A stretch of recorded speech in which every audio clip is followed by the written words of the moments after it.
Welcome, bienvenue. My name is Renee Ketchum, and I head up the cultural offerings for AFUSA and serve on the AFUSA board. And I'm thrilled to be joined today by Melissa Sora, our National Program Manager, to welcome Adrian Leeds. The topic today is the top 10 mistakes not to make when buying property in France. AFUSA is the largest Alliance Française network in the world, helping 25,000 learners of French every year. We've got some great events coming up, so stay tuned and go to afusa.org. We have the Myths and Mysteries of the Bastille with Roger Mummert, who is very popular, and that's on the 13th at 7 p.m. Eastern Standard Time. And then we welcome back all of our favorites, Jacques Pépin, on September 14th. Wow. Just a few logistics. Please stay on mute during the presentation. Stay on speaker view. All questions will be should be put in the chat, which we'll discuss in the last few minutes, 10 minutes of the presentation. And if for any reason you have technical issues, sign back in after a couple of minutes using the original Zoom link. This event is being recorded for our YouTube channel, and the total runtime will be 1 hour. Adrian Leeds has lived in France for 28 years. She's an HGTV personality, regular on House Hunters International. She owns the Adrian Leeds Group, licensed real estate agency, property consultation services, and she is a favorite of all of ours on everything French real estate. Welcome, Adrian. Well, that was rather glowing, Renee. Thank you so much. And Melissa, this is a pleasure to be here. And we're going to talk about all these mistakes not to make, especially the ones that I've made myself. So let me go ahead and share my screen and my presentation. There we go. Everybody can see it. So, top 10 mistakes not to make when buying a property in France. Here we go. Just a couple of words about who we are to put some context to this. We are property consultants, so we are a licensed real estate agency in France. We think of ourselves as French property the American way, and that is because we are Americans, and I say North Americans, so I want to include, the entire continent. It's for Americans, by Americans, because we culturally, we understand, what those needs are. And so the services that we provide are consultation, we do property search, we do sales and listings. We can also assist in making a purchase or making a sale, which is a little bit different. Okay, then it means that when you have a purchase assistance, it means someone who has already identified the property, but they want help going through the entire process so that we can do the due diligence with them for them. We do appraisals, we provide resources for getting financing, and we have the resources also for renovation and decoration. Basically, it's soup to nuts. Anything you need related to property, we can provide it. I'm looking for my little arrow. There we go. The reason that we exist is because there's no multiple listing service in France. So what that means is that you don't have access to all properties on the market at the same time like you do in the States. It means you have to see all the different agencies. It's a very complicated process. So in effect, we're the boots on the ground on your behalf. But in addition to that, the process here is completely different. The laws are different. Of course, you're dealing in a different language. You're dealing with a different currency. You're dealing with a different culture, which is probably the most acute difference. And then everything. So you kind of have to throw away everything and anything you ever knew about real estate in the past and start all over. But thank goodness we're here and we've got it figured out. So we have definitely learned the hard way, and I apologize. This house is not in France. This house is in New Orleans after Katrina, but I think it represents the kind of mistakes you could make, and why would you want to do that? When you make a property mistake, it can be a very expensive mistake to make. And yes, we have learned the hard way, either through doing these things ourselves or with our clients. And of course, we've been through thousands of transactions. So we've pretty much seen everything, although I have to admit there's always something new to cross our path that we haven't seen before. So we are still learning. Okay, here's number one. We're going to talk about toilets. Do not buy a property that has only one toilet, and that one toilet is a seni-broyeur. Now, a seni-broyeur is a macerating toilet that uses a particularly small pipe, and it uses a pump, and it uses electricity. So basically, if the pump is not working, or the electricity is not working, or you've got to stop up or something, what you have is a big closet, no longer an apartment. This is a mistake I made myself, and I am embarrassed to admit it. But about 12 years ago, I bought an apartment in Nice, and it was not disclosed to me that the toilet was a seni-broyeur, because if it had been, I would not have bought that apartment, I can assure you. But I have to say, I've had 3 plumbers tell me it's a real toilet, because you don't see it, you don't hear it. There's absolutely no indication that it's not a real toilet. It doesn't look like the one that's pictured here. It looks just as normal as you can possibly imagine.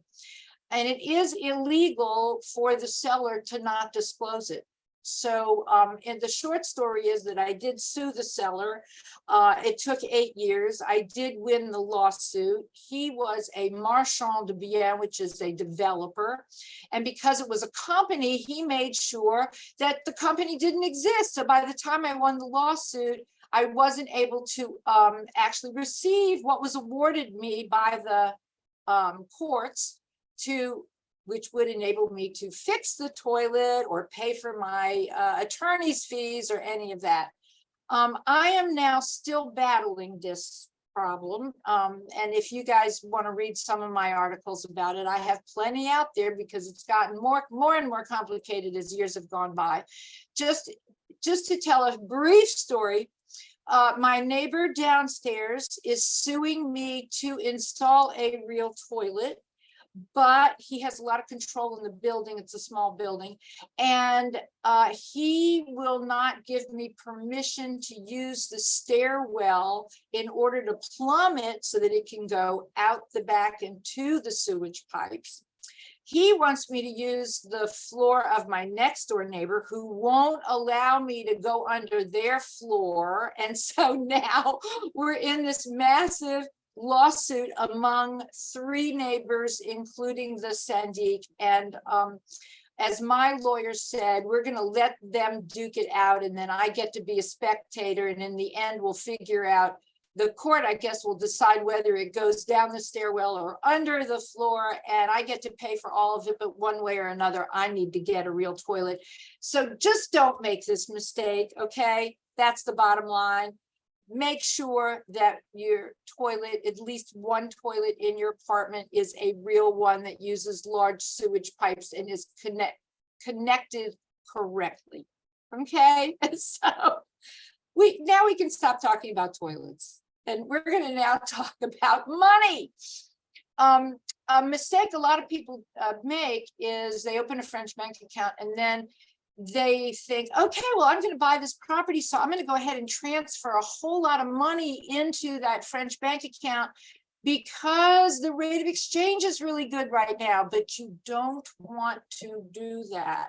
Few reasons you don't want to do that. First of all, if you're applying for a mortgage, the bank that's going to lend you money doesn't want to see a lot of money in a competitive bank. And we had one client that was denied the mortgage simply for that reason. So that's one thing. The other thing is that once all that money is moved into that French bank account, the French want to know what the hell you're going to do with that money. So they're going to be harassing you. And of course, you're then going to have to report it on your FBAR to the US, because anything over $10,000 worth has to get reported on the US side. On top of that, you're not going to be able to make this transfer unless you are physically in the bank yourself. So you don't want to do this. The best way to do this is to use a currency broker, which we're going to talk about a little bit later, but you can do what's called a buy forward, and you can lock in a really good rate of exchange. Only send the currency broker a 10% deposit to hold it for up to 2 years. So when, for example, the money, the currency was at parity, when the euro to the dollar was basically the same value, that was a great time to transfer money, and that would have been a good time to do a buy forward using a currency broker. So don't send a lot of money to a French bank.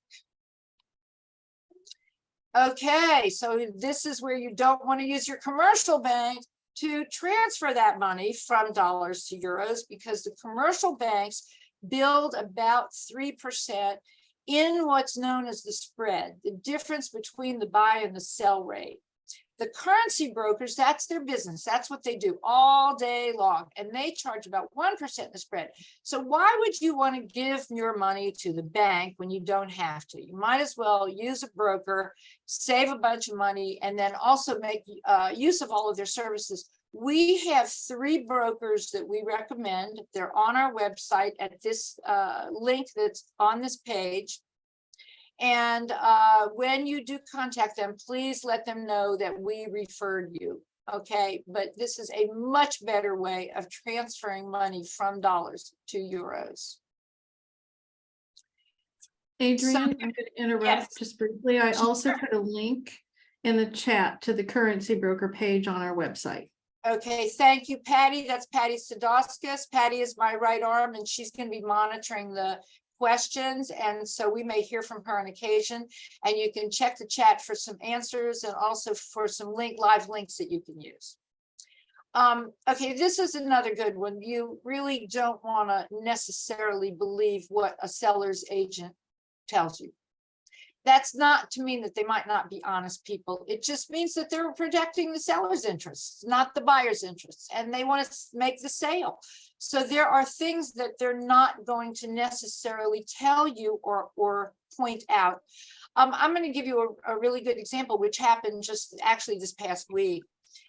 We have clients in Nice. We found them a fabulous apartment, and it had a lot of potential and needed a lot of work. And so we actually brought in our designer, Martin Di Matteo, and an architect to look at the floor plan and see, what could be done with it. And when we all came in, we recognized that there was an odor coming out of the cellar, out of what's called the cave. And, and who knows, maybe it was just a dead rat, maybe it was just garbage, we don't know. But when we went in there, our architect spent a few hours really seriously looking at the property, and she did some investigating, and she spoke to several people. And what we discovered was that it really was a problem, and they hadn't quite yet figured it out, but that they didn't seem, the owners of the building, the co-ownership wasn't really very proactive about this problem, and that it could become a real problem for our buyer.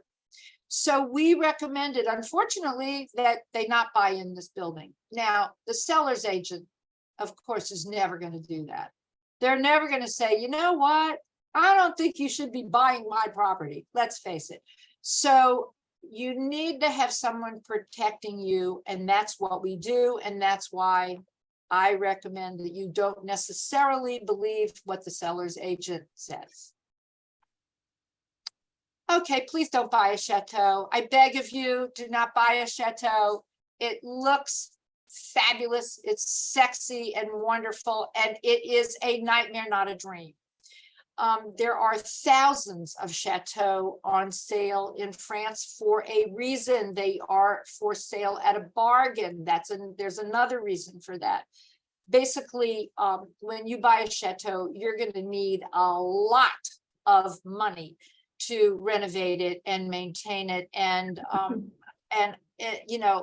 sure, if you want to see yourself as the Châtelain or the Châtelaine, I just basically think that's your ego getting in the way of your good sense. So, for example, there's this couple online. You might have seen this show. It's hilariously funny. It is their pain because they have spent a fortune renovating it. And this is an article. This is information from an article I found. So I don't know how true it is. I'm just repeating it. But basically, this article said it would take them 4,000 weddings in the chateau to make up what it costs them to renovate it. Now, you know, at least they turned it into a TV show, so they got something out of it. But you have to be prepared to devote your entire life to this chateau. There's something else about living in a chateau that you really need to understand and be aware of. The chateau are,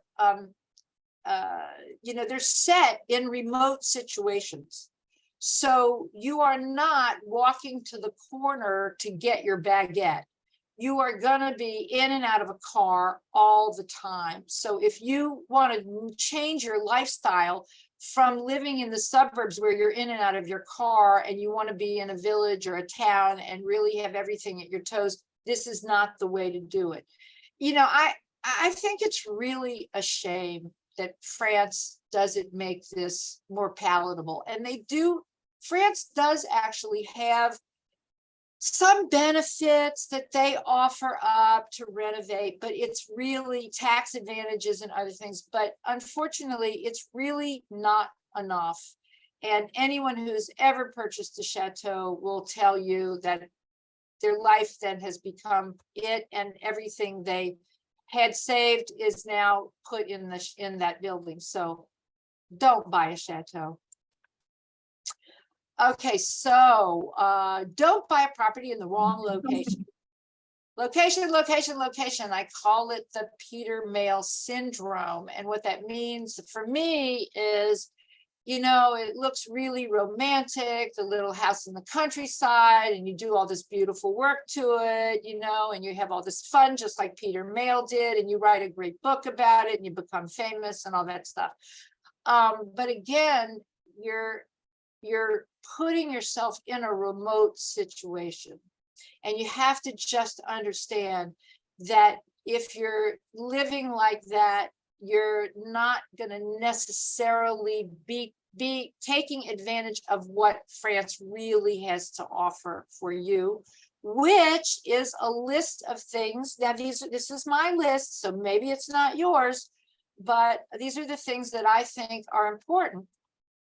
I think that a thriving American community is really important because it makes it really easy to make a zillion friends. And when you make these friends, these are people who are just like you. You know, they're well-traveled, they're well-educated, they love France, they've gone through the same hassles you've gone through, and you can really relate, and you can make a zillion friends this way. But you can't do it if you're, you know, out in the countryside.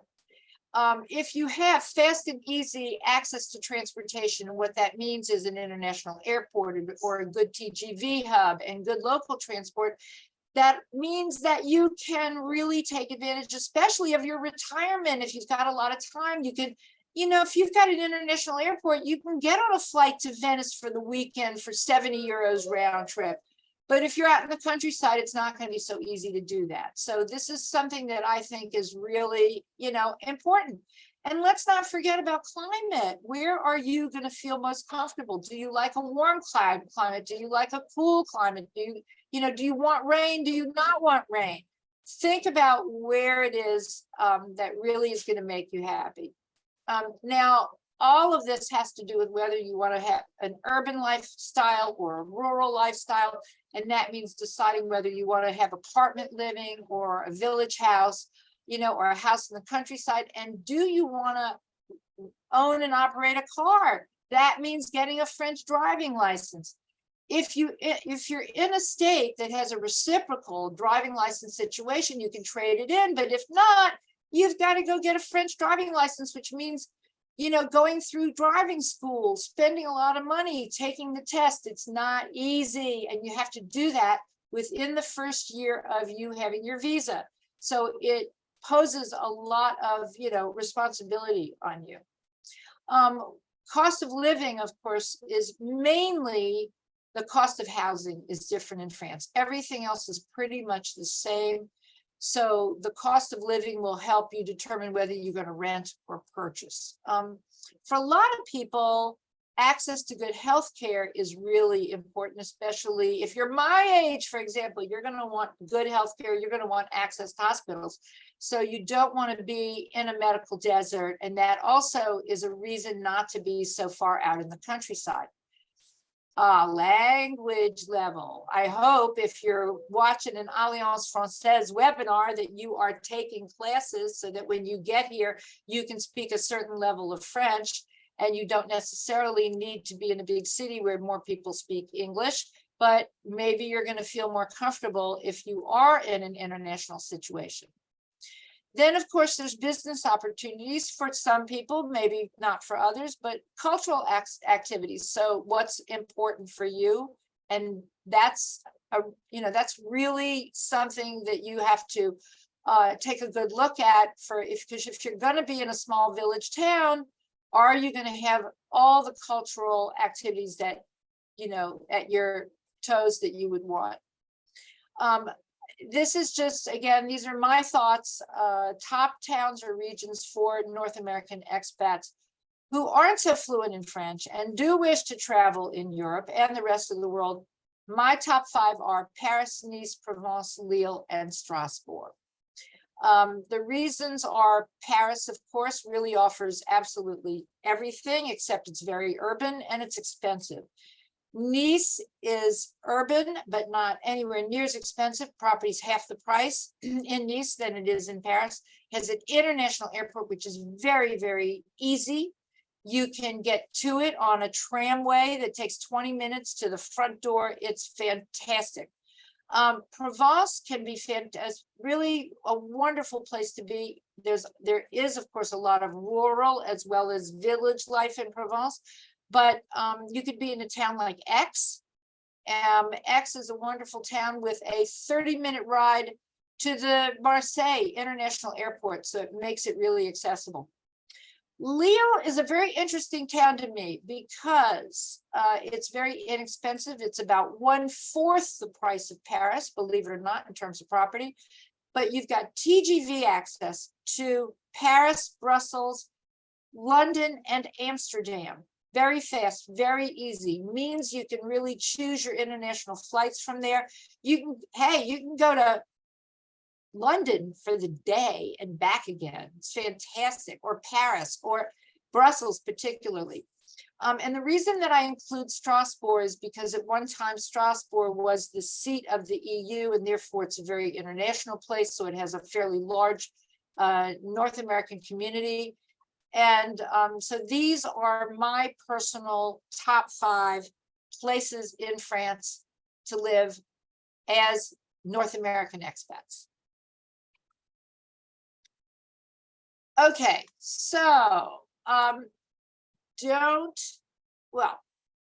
have expectations. Take expectations out of your vocabulary.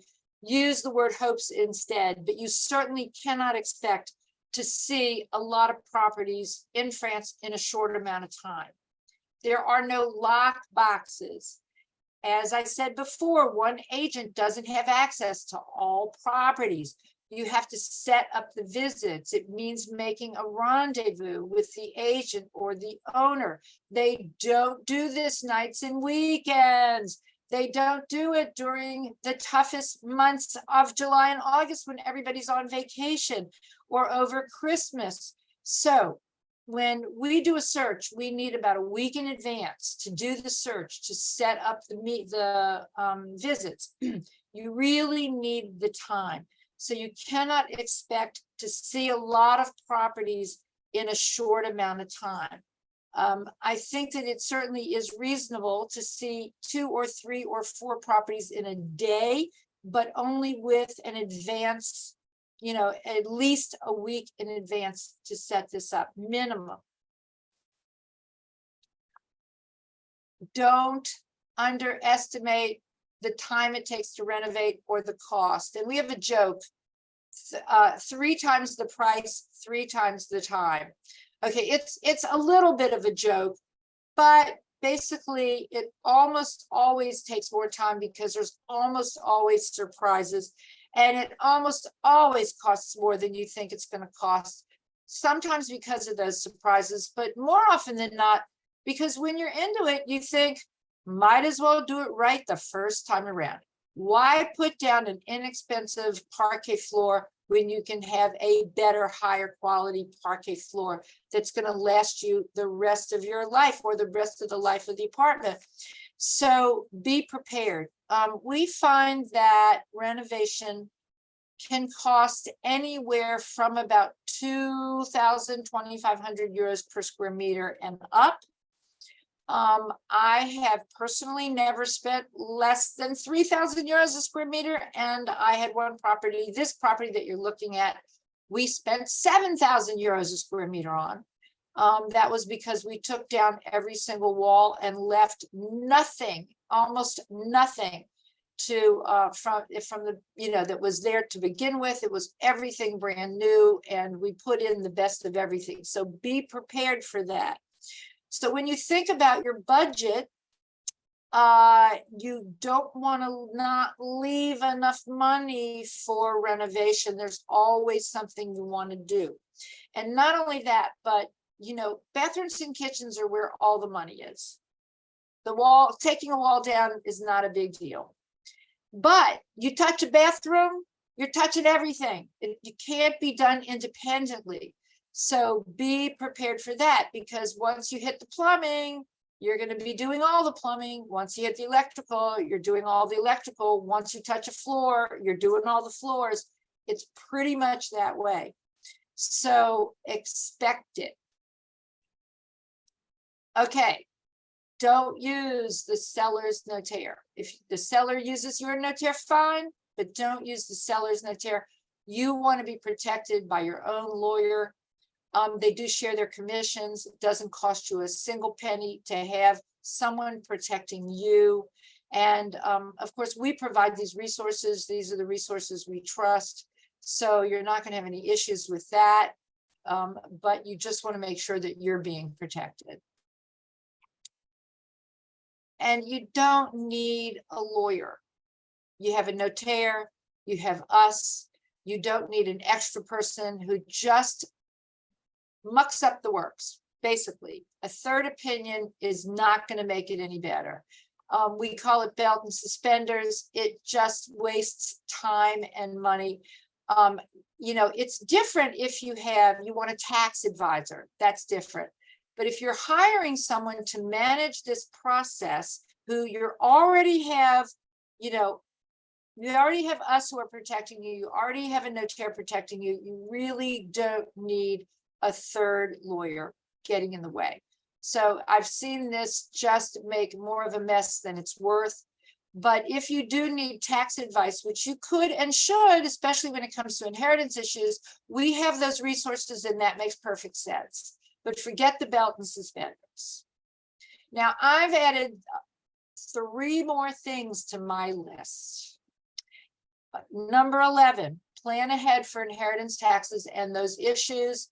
You do not want to sign your act avant your deed without considering the future. That's really important.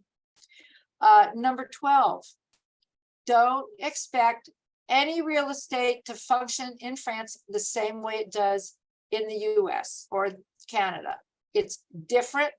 As I said, throw your expectations out the window. You're starting over. And the last but not least is, don't think you can do it on your own. Maybe you can, maybe you can't, but it's better not to, because then you don't have anybody protecting you. Why do you think I ended up with a toilet problem? I didn't have me at the time protecting me. So I wish I hadn't done it on my own. Adrian? Now, yes. Adrian, I want to interrupt a minute. On number 11, do you Yes. want to talk a little bit more about the situation you had with inheritance taxes and how you solved it? Well, sure, I could do that. Okay. Basically, when I bought my Paris apartment, which was 23 years ago, I was young. My daughter was young. It didn't dawn on me. No one said to me, you might want to think about inheritance taxes.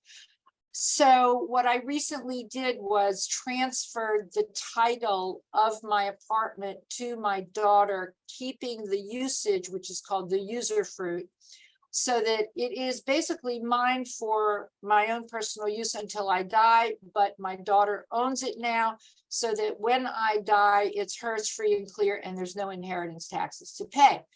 That transfer of title, however, does cost notarial taxes and fees. Part of it is gifted. It is not cheap, it is expensive, but it's a hell of a lot less expensive than what she would have to pay in inheritance taxes when I die, because it would be a very large percentage, 30 to 40% of the value of the property at that time. Now, I'm 70 years old and I intend to live another 30 years. So in 30 years, this property is going to be worth a lot, and her taxes would be so expensive, she'd probably have to sell the apartments that she grew up in just to satisfy the inheritance taxes. So thank you, Patty. That was a solution, but you don't want to have to do that. You can fix it from the beginning if you get the advice from the get-go. And that's the reason that you really want to plan ahead. And that's true for all of your future tax situations, not just with property. Now, the reason that we make this difference, and this is just my pitch, okay? We're basically representing your interests only. We search for property on your behalf for either to rent or to buy, which is an arduous task. We're providing all the resources and all the professionals, and these are people we back up, that we trust, that we have experience with. We're going to do all the due diligence. We're going to advise along the way, and you're not going to need translations, which can be very expensive. So why pay for translations when you can talk to human beings, other Americans who have been through this? We do manage the process from the beginning to the end. And as I said, from the beginning, we're kind of like an insurance policy, because we are not going to let you make a bad decision if we can help it. So here's what we offer besides all that. We have 3 newsletters a week that you can subscribe to. You can unsubscribe at any time, but we offer an awful lot of information. You can certainly see us on House Hunters International. I've done more than 50 shows, and they come up every week or so. A show airs, and I'm still doing them. So hopefully there will be some in the future. And we do now a coffee gathering with a speaker every month in Paris, every other month in Nice. So you're always welcome to attend. They're free of charge. You can always attend various webinars and forums like this one. We have a financial forum coming up on September 20th. So make note of that. If you want a one-on-one, that's the best place to start. I do a one-on-one consultation, and I can answer all of your questions. And then just, keep doing these webinars, because we keep doing them with the Alliance Française, and hopefully it's really helpful to you. So we've helped thousands of people move to France. It all starts with the consultation. My advice to you is to be sure to get good advice. It is worth paying professionals to put you on the right path. And personally, I'd like to see you get rid of your fears. Do not let them get in the way of your dreams, and to replace the word expectations with hopes, so that you will never be disappointed. This gentleman who is singing is John Garland Jones. He's one of our clients who moved to Nice. He told me on a consultation that all he ever wanted to do was sing. He came to Nice, and that's what he's doing. He's singing and earning a living, and he's been there now. How many years, Patty? 3 or 4? I think he's maybe 4. Yeah, I think a long Lost time count. now. Yep, and he's doing great. You can find him there and go say hello for us. And now we'll open up the Q&A, so you can ask me anything you want. And we have lots of time. We have lots of time. One question from Christine. Christine, do you want to unmute and ask your question? I'm gonna stop my screen share, okay? Okay, so I can see that way I can see everybody. I'll go ahead and ask Christine's question. Her question is, to buy a property in France, can you send funds to a French notaire from two sources? One from the sale of a property in France and also from a US bank. Well, yes, you can, except that by law, the money must come from an account in the buyer's name. So it has to actually come from an account that has your name on it. And you have to prove that. You have to ask for an attestation from the bank. So it doesn't matter what the original source is, as long as it comes from your own bank account. Okay. I see that Lisa has raised her hand. Lisa, did you have a question? Yes, hi, thank you. I wrote in the chat, but I wanted to fill in an extra detail. My question was, when you were talking about inheritance taxes, whether you can put two children, not minor age, over the age of 21, on the deed of the house purchase from the get-go, to avoid any need to transfer, obviously, that deed over to avoid the inheritance taxes. But the thing I wanted to ask as a sort of subset of that question is, I'm an Italian citizen as well as a US citizen. So I just wanted to make sure you understood that detail in regards to the question. Well, the fact that you've got Italian citizenship doesn't mean anything at all. Okay, not in terms of property. It's of no value. Okay. When it comes, inheritance is a big fat topic, and I am not an expert on this. In fact, I know tax attorneys who will tell you they are not experts on it because it's such a complicated topic. But yes, you can put your children on the deed, and there are various ways of doing that, including using what's called an SCI, which is a Société Civile Immobilière. It's a kind of a French company so that different people can own shares in that company. And the idea, of course, is just to ensure that you plan in advance so that you get, you organize the structure of the property that makes the most sense for you and your situation. You can also elect, if you're an American citizen, you can elect US law so that you can bequeath the property as you like, but that does not change the tax perspective. So it's a little complicated. Everything in France is complicated, okay? Just get that through your head. Nothing is simple. But that's why we're here to help you. Okay, we have a couple more hands raised. Kelly McGee. Kelly, do you want to ask your question? Thank you so much. Thank you so much, Adrian, for this wonderful webinar. My question is that my husband and I are planning to purchase a property with a friend who is not related to us. And we are wondering what kinds of resources you might have to offer for going in on a purchase with another investor. Well, first of all, I'd tell you not to do it. Here's the way this works, okay? In fractional ownership, which that is, basically, the fewer the owners, the more the problems, because everyone's a lot more proprietary. I have seen friends and relatives no longer speak to each other over these situations and end up in a legal battle. The only way to do it is to do it with fully eyes open and a lawyer and documentation and agreements. So you want a lawyer that is a specialist in fractional ownership to draw up bylaws and agreements so that you understand exactly what you're getting into and how you're going to get out of it. The exit plan is probably more important than the entry plan.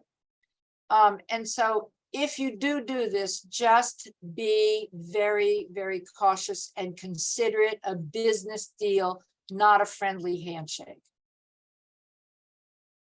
And yes, I have lots of experience in this, as you know. We're developers of fractional ownership properties, and I've seen too many things go awry. Thank you. Okay. That should have been one of my mistakes. I'm gonna add it. I'm gonna add it to my list. That's Don't buy a property with a friend or a relative. right, right. No, that's very, a very good idea. Uh-huh. Oh, okay, let's see. Brian Davis has his hand up. Brian, did you want to ask your question? Hi there. Thank you for doing this for all of us. This is fantastic information. My question is simply this: what are your impressions of Montpellier? Okay, well, it's a little off topic, but I'll take it. I can find a Personally, newsletter.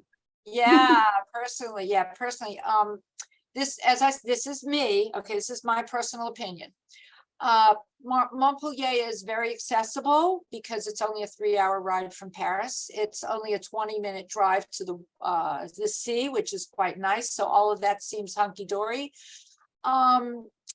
I never understood why I didn't like Montpellier very much until I spent a lot of time there. And I realized that I was depressed in Montpellier and it felt creepy to me. And this is, as I said, this is me. Okay. And then I learned that the official city color of Montpellier is gray, that all the shutters and windows are gray. And I guess that's why I feel depressed when I'm in Montpellier, because everything is just gray. In response to the gray, there's a tremendous amount of graffiti, and that might be the yin to that yang, or it's the fact that there's just a huge student population there. There is a small American community, not a large community, but a small community there. It has some really interesting architecture, a lot of new architecture. Some of the new architecture I don't think is particularly charming or friendly. It kind of feels vacuous and not the kind of cafe culture that we're used to. So Montpellier is not very high on my personal list. Okay, thank you. But as I said, this is a personal opinion. Okay. Got it. Brian, you never have to wonder what Adrian thinks. No. Adrian, I'm not sure how to put the hand raise up, but this is Barbara Pearl. And yeah, thank you for offering this today. We share the same age and the same birth year, 1952. So Good for you. Good. Good one. I happen to tell you, Adrian, I love gray. I find it very calming, but I understand it can seem that way too. What I'm wondering is, are there any 55 plus communities? It's a very popular concept in the States, but it doesn't seem to have a place in France. I'm not even sure I know what a 55 plus community is, since I haven't lived in the States in 30 years. They're for 55 and older. They offer, immediate community and lots of other benefits of just sharing developments with other people. Many times their houses are cottage-like Right. dwellings. Yes. I imagine that might exist here. I'm not familiar with it at all. Culturally speaking, it's not as necessary. You know, the American lifestyle is very fragmented, and families don't stay together, and they're much more independent, and unfortunately, elderly people tend to end up alone as a result, and that's not true in France. The other thing is that the US, unfortunately, there's only one city you can really effectively live in without a car, and that's New York. There are some other cities where, yeah, you can get around, but it's not easy. Whereas in France, there are a lot of cities, most of the cities, you can live in town and really live effectively without a car, which makes it very easy for the elderly. So, like, for instance, Nice. Nice is an amazing city for the over 55. You've got everything at your toes. It's so easy. The public transportation is amazing. You see people with walkers and wheelchairs and God only knows what else, because the city is, really built for that. So the need just hasn't been there as much for an over 55.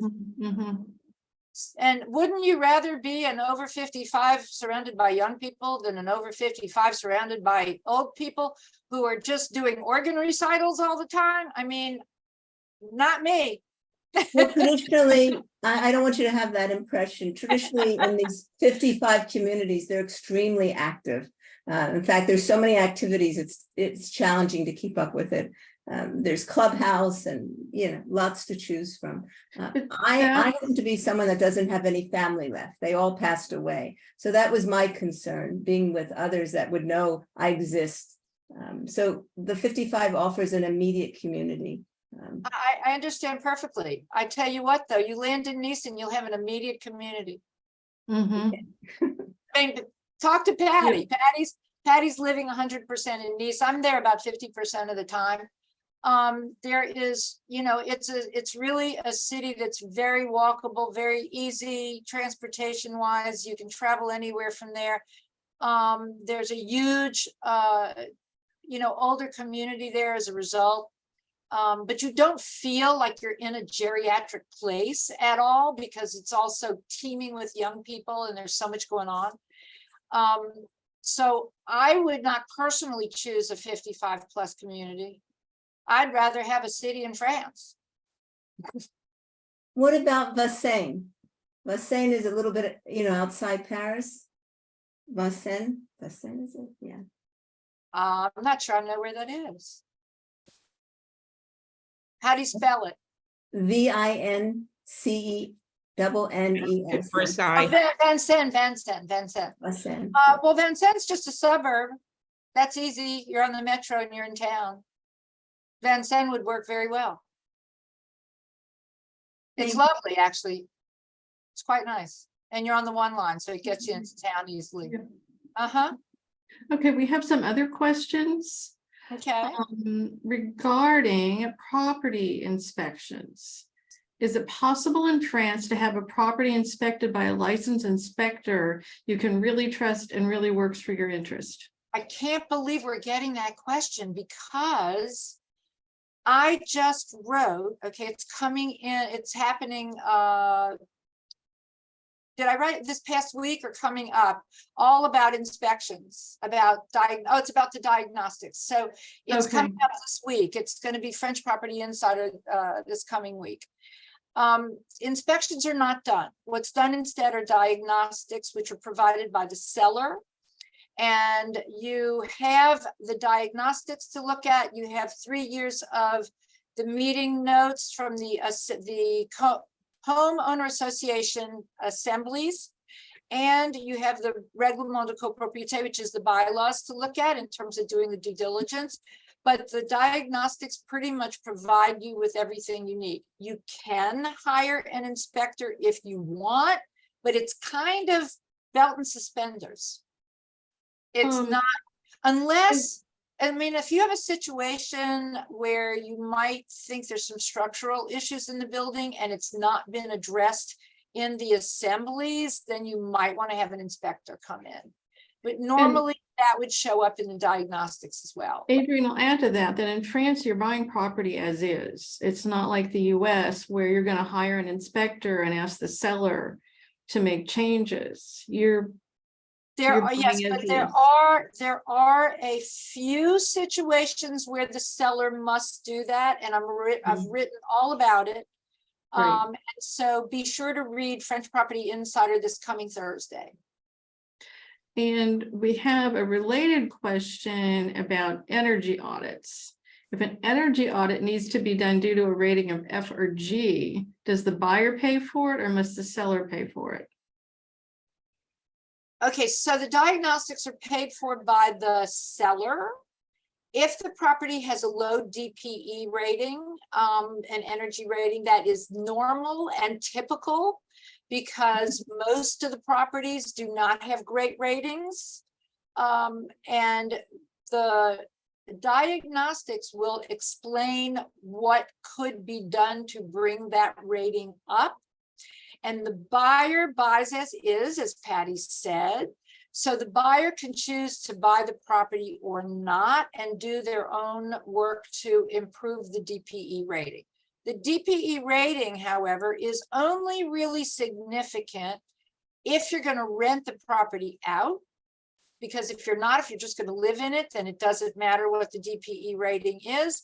But it has brought prices down because buyers don't want to buy properties with bad DPE ratings. So the truth is, if I were you, I'd look for a property that has a low DPE rating, get a good price on it, do the work to bring the DPE rating up, which is probably just some insulation and not very expensive. And in the end, you will have saved a bunch of money and gotten your DPE rating up. So don't be And saved afraid on of utility bills. Yeah, don't be afraid of it. It could be something as simple as maybe the windows weren't double paned. Maybe that would be a good thing to do anyway to insulate and to reduce the noise. It could even be just some, like old electrical plugs that aren't grounded. That's the kind of thing that could contribute to the DPE rating being bad. There's lots of ways to improve it that are not expensive. So don't just discount a property because the DPE rating is low. Okay. And another somewhat related question. Can you talk about homeowners associations? What do you get and what can you expect to pay monthly? Oh, that's a good question, actually. Basically, a homeowner association in France is the same as an HOA in the US on a condominium. It really functions exactly the same way. But the costs are really minimal, and that depends on the building itself. If the building has a management group, or if they do it on their own as volunteers. If they have a guardian, that costs money. If it has an elevator, it costs money. So, but the average, believe it or not, is like 45 euros per square meter per year. So it's not actually very expensive. I used to own an apartment in New York, a studio apartment, and believe it or not, my monthly bill was $22.50. It was insane. And my yearly bill in Paris is not even close to that. So it's the carrying costs in general are very, very low. I find property taxes to be about 1/10 of what they are in the States. Utilities are much lower and the homeownership bills are much lower. So your carrying costs in France are really, I think they're silly inexpensive, especially compared to US. I can't really speak for Canada. Not really sure. What else, Patty? Another question, do you recommend renovation professionals? Of course I do. Of course you definitely want to work with someone who is used to working with non-resident clients, who's boots on the ground and oversees everything, who's your eyes and ears. Absolutely. And don't take down walls without an architect looking at the floor plans. Don't try to do this yourself. It really makes sense to hire professionals. You spend a little bit of money on the front end and you get a much better product in the end. Honestly.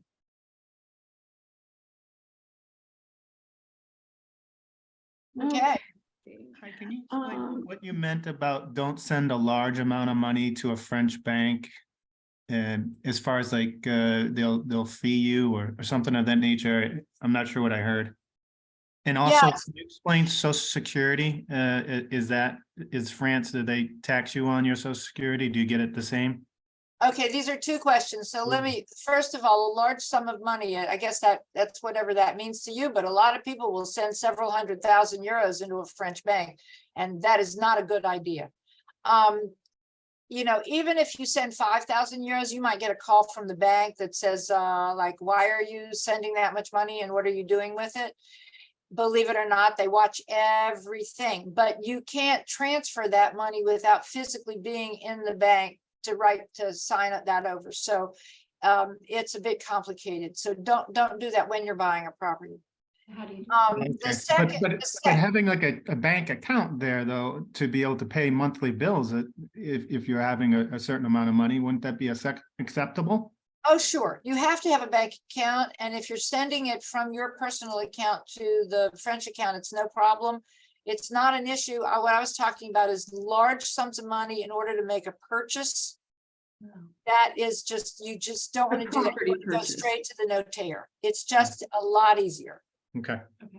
But no, France does not tax your US Social Security. The US does. Yeah. Okay, France thank does you. not. Good. Mhm. That's right. Oh, no, if you retire in France, you're going to pay less tax than you paid in the US by living in France. Hmm. Believe it or not. And it's going to Sounds- cost you half of what it costs you to live in the US. Mhm. So you're going to have this fantastically rich, fantastic, wonderful lifestyle that you never thought you could have. Your money's going to stretch a whole lot further. It's amazing. It's really Good amazing. news. Yeah. I don't know where all that bad publicity there is out there about it being an expensive place to live, because it is not. Mm-mm. Not by any stretch of the imagination. No. Thank you. We have 4 minutes. What's left? Can I ask a quick question about getting a job in the bigger cities, say Paris or Nice? And I don't mean like, some massive professional job, but just something to do with your time, an opportunity to earn a bit of money. Is that open if you're not a French citizen, or is that something that really you just shouldn't count on? I'm going to answer this very quickly because it's really off topic. Okay. Basically, you need a visa that enables you to work in France if you're going to get a job in France. But I can show you how to set yourself up so that you don't have to do that. And it's one of the things I do on a consultation. Got it. Thanks so much. Okay. A quick question, if I may. Sure. Yeah, last year I was in France. I'm both a French and American citizen, but I've been living in the US for 40 years.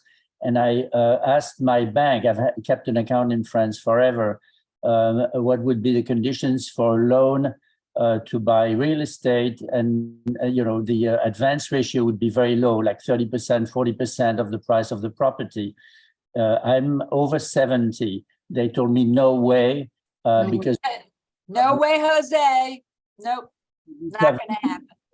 and that would be prohibitive, and we can't. I said, well, but how can you refuse a loan on a property situated in the best location at a 30% advance rate? No way we can do that. Is that real? It's real. So here's the deal. First of all, the banks don't want to lend to Americans because of FATCA, the Foreign Account Tax Compliance Act. And everybody write that down and go look that up. Okay. That is our own doing. It's called Barack Obama signed it as part of the HIRE Act in 2010. And it places regulations on foreign financial institutions to report their US customers. So banks across the world hate us. Start with that. Okay. Then the banks here, they make it mandatory to have a life insurance policy to cover your mortgage payment in case of death, so that it is free for inheritance purposes. And the cost of the insurance becomes prohibitive, okay, over the age of 75. So they want the loan to end by the time you're 75. That means that if you're over the age of 60, you're not getting a mortgage. That's the way it works. The other part of it is they don't want to lend to self-employed people. They only want to lend to salaried people. So if you're 45 years old and you're salaried, then as an American, you have a much better chance of getting a mortgage. Okay, thank you. I know, I'm sorry. I'm really sorry. I wish it were different, trust me. It is now 8:59. One last question. Oh. Patty, pick a good one. Well, I was actually reading a comment from Rosemary, who was a client of ours. So maybe Uh-huh. you can read the the comment from Rosemary. It's the last comment. Okay, last comment. I'm reading it. I've been watching, for years and always learned something. That's why I'm here today. Last December, I started with a consultation and then went to Paris and worked with one of her consultants and made 2 trips to visit properties. We've purchased lots of property in the US. The process in France, some of it just doesn't make sense. Some of it just does. Some of it just doesn't make sense. My husband and I fully surrendered our trust to Adrian's team. They give you honest and frank advice. We had some hiccups, but got through everything. I'm happy to say we just closed on a property on the Ile Saint-Louis. Very cool, Rosemary. My. Last Thursday. We are so happy. We follow your dreams. Oh, and yes, we used Money Corp at their recommendation, saved so much money. We wouldn't have known that, and saved thousands just sharing in case you're on the fence. Thank you, Rosemary. Rosemary. Very sweet of you. Yes, Thank yeah, you. we're so happy. I'm so Isn't- glad. We're happy for you. I'm Yes, so yeah. glad. Fantastic. So basically, Rosemary's right. I'm always going to be straight up. You might not like what I say. Okay. I tell it like it is.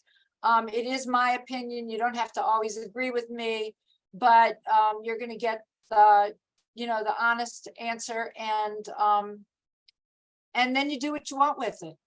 And I can't always make everybody make the right decision, but we try.